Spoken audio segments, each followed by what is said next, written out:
मंडळी नमस्कार. आजचा पॉडकास्ट 16वा, ज्याचं लेखन केलंय प्रकाश बोकील यांनी आणि वाचन केलंय मंदार यांनी. आणि हो, ऐकताय ना? अहो, ऐकायलाच पाहिजे. बरं, आजपासून जी आपण कथांची एक जी पर्वणी चालू करतोय, त्या पुस्तकाचं नाव आहे देखणी ती पाऊले जी ध्यासपंथे चालती, ज्याच्यात लेखकांनी त्यांच्या ज्या गोष्टी आहेत किंवा ज्या कथा आहेत त्यांचं वर्णन खालील पद्धतीनं केलेलं आहे.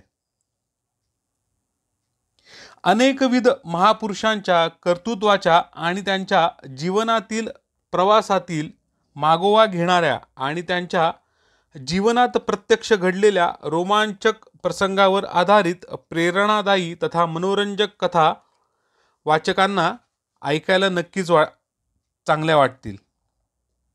काल्पनिक पात्रांची निर्मिती करून काहीतरी थातुरमातुर पिचपिचीत त्या गुळगुळीत झालेल्या अशा बोधकथा नाहीत, तर ह्या सत्यकथा आहेत, मर्मकथा आहेत आणि प्रेरक कथा आहेत आणि बोधकथाही आहेत. तर यात लेखकाचं थोडक्यातलं एक मनोगत वाचत आहे.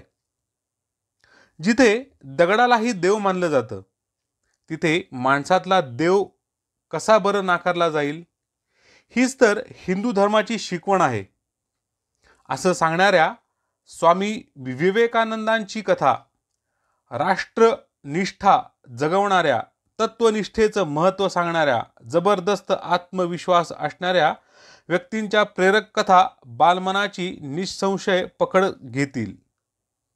देशबांधवांच्या भल्यासाठी प्राणांची आहुती देणाऱ्या क्रांतिकारकांच्या कथा, समर्पण व त्यागाची माहिती सांगणाऱ्या, कामावरील निष्ठा, जिद्द, ध्यास, चिकाटी या गुणांमुळे यशाचं शिखर गाठणाऱ्या थोर व्यक्तींच्या रोमहर्षक कथा संस्कारक्षम वयातील मुलांसाठी निश्चितच प्रेरणादायी ठरतील, यात शंकाच नाही. तर चला, आजपासून नवीन कथांना सुरुवात करू. पहिली कथेचं नाव आहे भाव तोची देव. याच्यात स्वामी विवेकानंदांवर थोडंसं त्यांनी लेखकांनी भाष्य केलेलं आहे.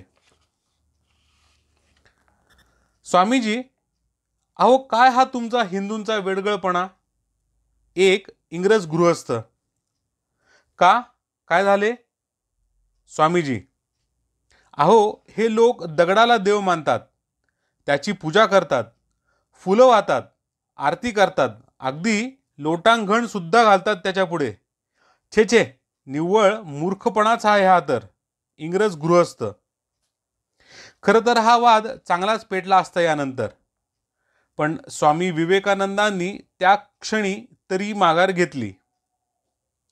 ते त्यावेळेच्या युरोप दौऱ्यावर होते. ठिकठिकाणी त्यांची व्याख्याने चालली होती. अशाच एका व्याख्यानानंतर एका युरोपियन विद्वानानं स्वामीजींना आपल्या घरी भोजनासाठी आमंत्रित केले होते.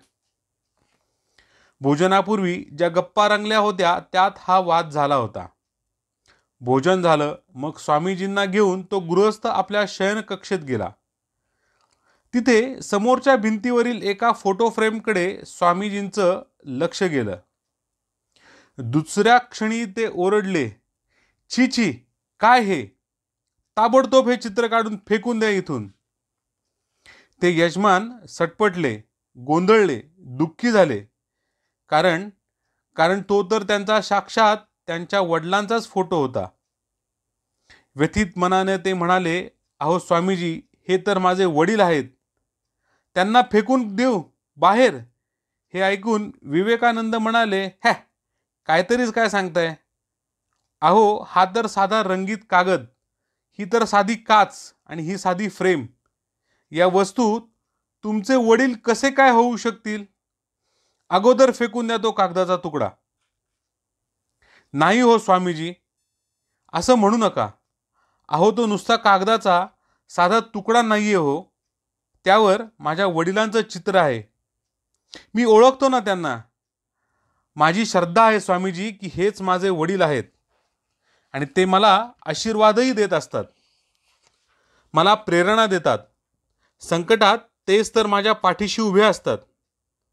आता मात्र विवेकानंद शांतपणे आणि तितक्याच ठामपणे म्हणाले, या कागदावरच्या तुकड्याला तुम्ही चित्र मानता ना, अगदी तसंच आम्ही हिंदू दगडातल्या देवाला ही मानतो.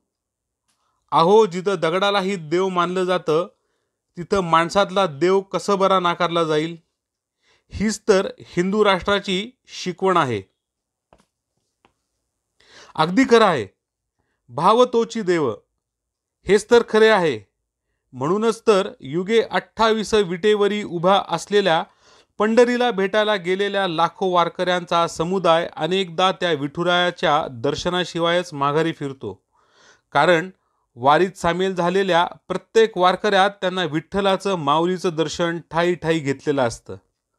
त्यात भाव असतो, श्रद्धा असते. वारी हे तर केवळ निमित्त असतं.